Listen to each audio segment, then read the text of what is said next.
petumokini ayiolou ajo osesen isinye eeta enkitok tenolo menale matar balosini toonkang'itie matapal sii erara onkituak amu entoki sidai.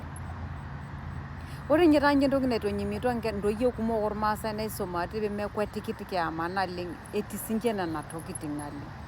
Njo etii oltung'ani radhi peton omitabai ilarin 28 huko 30 itu eyami amu medolta ninye duo ina toki sidai naleng nakwetikita te kiama. Sawa kira duo tofauti naisumata amu mekure duo kweli eeritai intoyie, meeritai intoyie naisumate irpayiani lenye kehomoita kiama ati kiama nemaaritai. Meeritai intoyie naisumate te kiama. Kake etii iltung'anak lewuon ake eerita nkituak nikishuhudita sometimes enilo oltung'ani likiso nishuhudia iltung'anak eerita nkituak enche.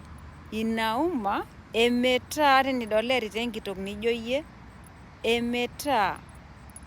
Nikinteru enkampeni najokini iltung'anak ntayiolito haki enche piitokini aaro mekiumisaki naleng